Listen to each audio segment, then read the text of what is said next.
G'day, it's Dale from Delbasid Timbers. How you going? Yep, well, today we're not in the Shed Mahal. We're in the Scotty Mahal. Scotty Mahal, yeah. Kustom Creations Mahal. We're in the Kustom Creations. Hey, this is my mate Scotty. How you going, Hey, guys? brother. How you doing? Good, man. That's good.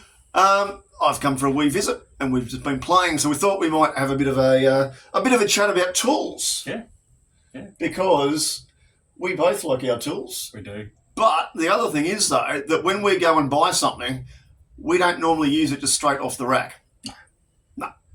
So what have you got floating around? Let's have a crack at some bowl gouges first. These are our bread and butter tools, by the way. This is what we will use for everyday turning when we're hacking bowls out. So what do you got? This is my Thompson bowl gouge. Yep. With a 60 degree grind on it. So this is an American blank. So the steel's American. The handle's all been handmade. Yeah, handmade handle. Yep. And that's the grind on there. So a little bit of swept back wings, but nothing too aggressive. And that angle on the top there is 60 degrees. So if you buy that from America, what they do, you can just hold it up a little bit higher, They measure right the way across the whole shank. So this will be a 3/4 inch. Yeah. But if you buy this in the UK, it's a 5/8. Yeah. Which just gets really freaking confusing. But you just got to remember, if you buy American steel, it's going to be a different set of measurements than it is if you buy, a Hamlet or a Crown or, Sorby or something like that. Yeah. So I'm pretty sure in the UK they measure the flute size. Yep. They measure the inside of the flute, not the outside of the steel. And not the actual total width of the steel. So, yeah, exactly. Yep. So always keep an eye on what kind of steel you're buying. So with that one, you've got that swept back pretty well. Yes. How far do you like those being ground? That's pretty much the limitations of it. I don't sort of like anything with like really, really aggressive swept back wings. It's a bit of overkill, isn't it? Yeah, anything more than this is definitely like well and truly overkill. I do actually have a... But if you compare that with your small detail... Yeah. So what size is that? That one's a 1/4. Yep. And it's got the same grind as the big one. So, yeah. That's my preferred grind when it comes to tooling. And with the steepness of this bevel right at the back here, yes, because that's so steep, what that means is when you're pulling all the way around there, you can actually get round that corner at the bottom, and you don't get stuck. That's right. I can get right into the bottom of a bowl with that profile there. If you've got this profile here and you've got it so far back, you cannot actually get around that corner because you get stuck on the back of the bevel and it'll actually bind up. So you cannot pull through that bowl. I can get inside very tight bowls with this sort of grind. Yep. Where I know other tools with a much more aggressive, like even like a 45 or 50 degree grind, you won't get into the bottom of a bowl as easily. Yep. So, yeah. Sweet. This one, if you look at that one, grab the other one. Where's the other big one? Look at the size of the handle. So you can see that with the big one, this is heavy duty stuff. This is getting rid of material, big bowls, lots of torque, grunt, really hogging out material. Yeah. And you need that so you can lock that right in hard against your hip. Yep. Or you can hold that, because anything that happens at the back of that tool, if you put your finger and pretend to be a rest, if you look how much movement I do there on the back, even if it's like that, look what that does at the front. So that long handle has some advantages in terms of stability, but it's got disadvantages as well in terms of the duggas. Yes, that's right. Yep. Yep. Whereas I can this feel a lot more through a smaller handle. Yep. This is far more practical in terms of getting final cuts. Yeah.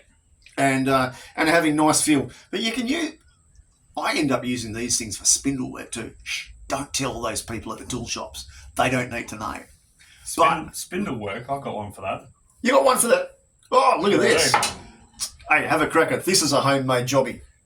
Yes. So, spindle work, if you look at the flute on that, can we see that it's been sort of half cut out? So it doesn't go all the way down and it's nice and open in there. And then if you look at that profile, that sweeps a fair way. But with a short handle like that, and that's a homemade jobby, look at that, it's a bit of a cracker. Sparkles. What a muppet. But the ergonomics of that handle are pretty cool, because if you've got that in your mitt, how does that sit if you show people? So I got 2 fingers at the back there for driving a push if I need to. This one here, and then these 2 fingers here for control.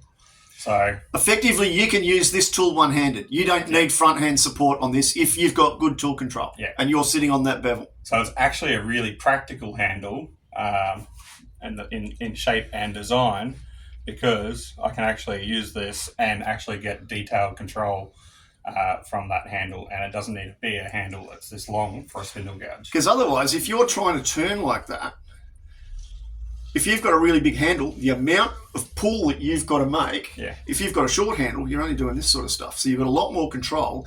You've also got a lot more turn control as well. So it's a lot more flexible when you get far more detail out of that. And I can get nicely into a point there with that sort of angled grind. Absolutely. So all your coves, you'll definitely get into all of that sort of stuff. Coves? Coves. No, you use a skew for a cove. Oh, don't you start. He's the skew king. Speaking of which, this is my favourite tool. This here is a 1-inch Thompson skew.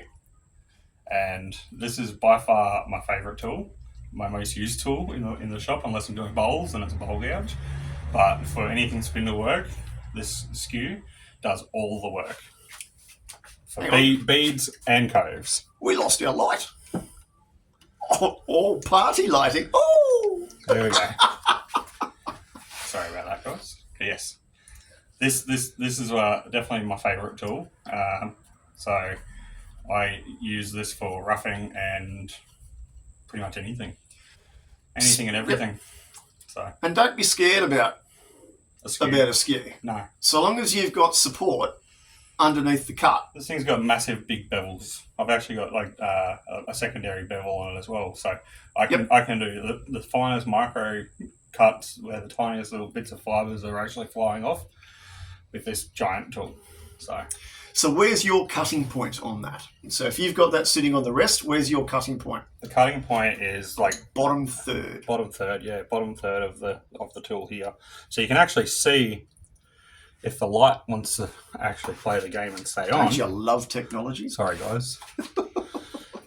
You can actually see where the usage is actually on this tool. You've still got the gunk on the tool. Yeah. Yep. So that point there and there is where all the work gets done on this. And it doesn't matter whether you use the high point or the low point, you've still got to be on the bottom third. So even if you spin that around, even if you're using this edge, you're still down in this area. I a lot of the time will keep the toe up like this, and I'll turn left-handed and right-handed. So, I do use it in both hands, and I'm not sure what the go is with this light.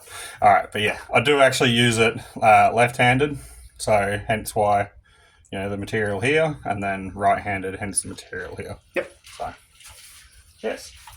How many of those you got? I've got various sizes. Various sizes.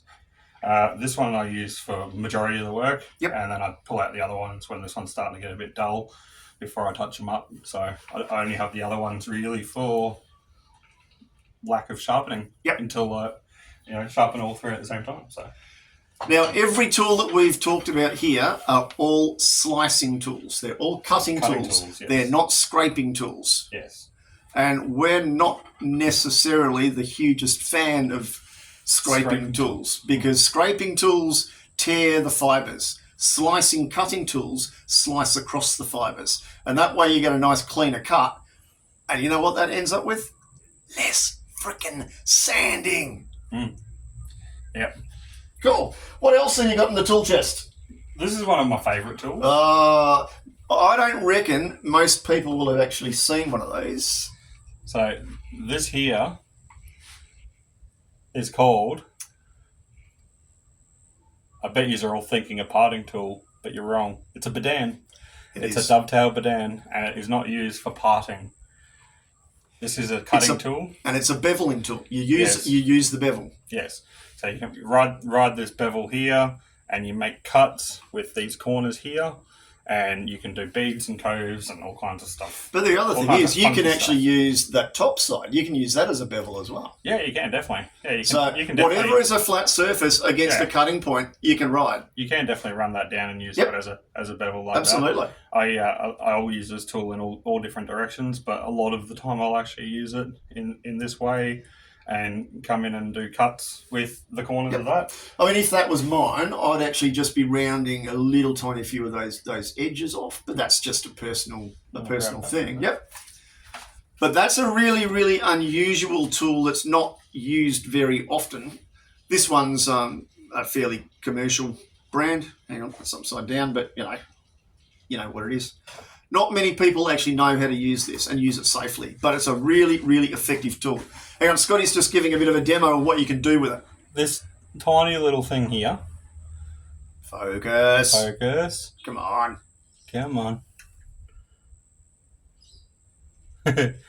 The undercut down inside this little part of a dish here and all that sort of stuff. This whole entire thing here was all done with the bedan. Yep. So everything all the way up to like that tiny little one fibered point right on the very, very, very top of this thing. Now you still are going to be able to technically do that with a spindle gouge or with a skew, but it's going to be a lot trickier. I just find you don't have to put as much pressure through a bedan. Well, you've actually there's still a lot of steel in that if you look at it. So, and the steel actually gives you that level of stability. Yeah. So that's really, really important when you're trying to do really fine stuff, as well as some nice clean hands.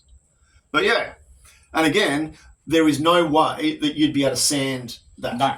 So the only way you can turn something like that so fine is to actually do a finish cut straight off the blades. That cannot be sanded, otherwise you're just going to lose all the detail. And it doesn't need sanding, it's actually like perfectly smooth straight from the tool. Yep. Yeah. So that could quite easily then just take a finish effectively straight from that. Yep. So that's a funky tool, and that's something that's a little bit unusual and most people wouldn't have actually seen.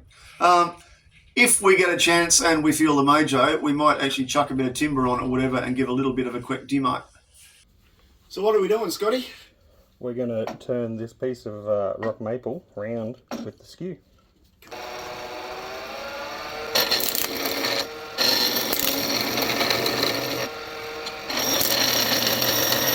So what's where that cut's coming from?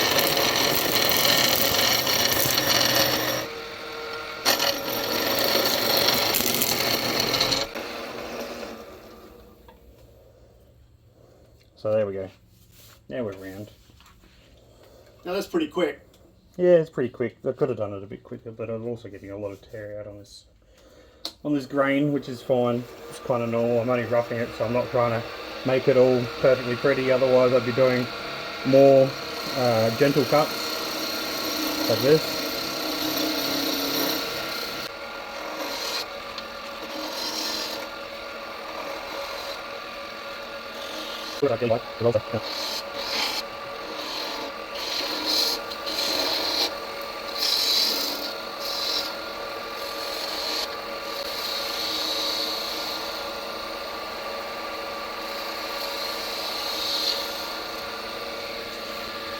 Who says you can't do a cove? Can't get the camera right over the top of it, sorry, but can definitely do a cove with a tool of this shape. Cool. What else have we got? We've also got this this little fella. Now again, most people won't have seen this before either. Now can you see? It's not round at the end. I'm not doing a good job here, am I? Let's see if I can get... And I've got the squinties on because you know what? I'm not wearing any freaking glasses. Hopefully we can keep the light on for a minute. But it's got 3 different flat surfaces ground onto the end of it. And this here is a point tool.